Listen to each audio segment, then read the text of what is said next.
YouTube channel. तुमचं माझ्या चॅनलवर खूप खूप स्वागत आहे.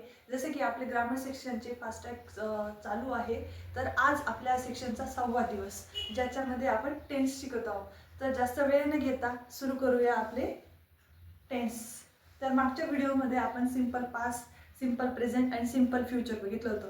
म्हणजेच की आपण आजोबांच्या पहिला नातू आणि त्याचे 3 काकांबरोबर बोलणं बघितलं होतं. म्हणजे मम्मीकडचे नातेवाईक, पप्पांकडचे नातेवाईक आणि मित्रपरिवार. सिंपल पास्टमध्ये काय होतं की चालू जे म्हणजे पूर्ण याच्यामध्ये जे घडलेलं होतं ते. त्याच्यानंतर सिंपल प्रेझेंट म्हणजे आज तुमचं काय घडलं होतं ते.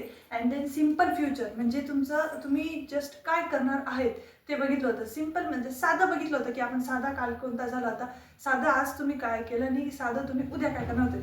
तसंच आज आपण बघणार आहोत कंटिन्यूस. मी तुम्हाला बोलली होती टेन्स म्हणजे आजोबा, 3 भाऊ म्हणजे त्यांची 3 मुलं आणि त्यांचे हे आजोबांचे 4 नातू. मग आपला सिंपल हा कंप्लीट झालेला आहे. ज्यांनी बघितलं नसेल त्यांनी माझे मागच्या व्हिडिओ जाऊन ते बघू शकतात आणि तुम्हाला लवकरात लवकर टेन्स समजतील. मग देन आज आपला कोणता आहे कंटिन्यूस. कंटिन्यूसमध्ये मी तुम्हाला बोलली होती की हा थोडासा आगाऊ नातू आहे. सिंपल हा साधा होता, कंटिन्यूस हा हुशार आणि थोडा आगाऊ आहे.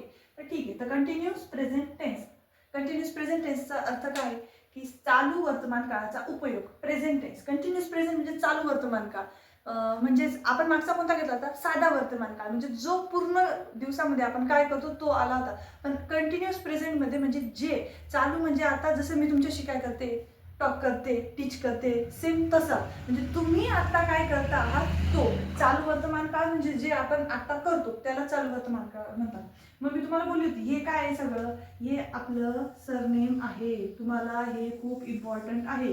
हे जेव्हा तुम्ही लर्न करशाल तेव्हा तुम्हाला टेन्स येईल आणि एकदम इझी आहे. S plus A am is are plus V plus ING plus object. आणि मी तुम्हाला मागच्या व्हिडिओमध्ये बोलली होती की त्याच्यामध्ये तुम्हाला केव्हा ॲमिजारचा वापर यूज करायचा, केव्हा शॉल यूज करायचा, केव्हा वॉज यूज करायचा आणि आय केव्हा लागतो, ॲम केव्हा लागतो, इज केव्हा लागतो, आर केव्हा लागतो, हे सगळं मी त्या व्हिडिओमध्ये सांगितलेलं आहे. ज्यांनी बघितलं नसेल त्यांनी तो व्हिडिओ जाऊन बघून घ्यायचा आणि ज्यांनी अजूनपर्यंत माझ्या चॅनलला लाईक नाही केलेलं, सबस्क्राईब नाही केलं, त्यांनी सबस्क्राईब करा आणि तुमच्या मित्रांना पण शेअर करा. तर बॅक टू अवर पॉईंट. तर सब्जेक्ट मी तुम्हाला बोलली होती की सब्जेक्ट म्हणजे विषय नाही. सब्जेक्ट म्हणजे ही, शी, ॲम, इज म्हणजे वाक्याची स्टार्टिंगला जे यूज करतो त्याला सब्जेक्ट म्हणतात. देन आता ॲमिजार का आलेला आहे, कारण की हा चालू वर्तमान काळ आहे. ॲमिजार का आला आहे, चालू वर्तमान काळ आलेला आहे. देन काय आहे, व्ही प्लस ING. आता मी तुम्हाला बोलत होते की ING हा कायम भविष्यामध्ये यूज होतो, बट इथे ING का यूज होतोय, कारण की हा चालू आहे म्हणजे आपण सांगत आहोत ना की फॉर एक्झाम्पल मी राईट करणार आहे किंवा करत आहे, मी राईट करत आहे. हां देन मग आता स्टार्टिंग आहे, she is completing her homework. For example तिने तिचा अभ्यास कंप्लीट केला. She is completing her homework, ती तिचा अभ्यास पूर्ण करत आहे.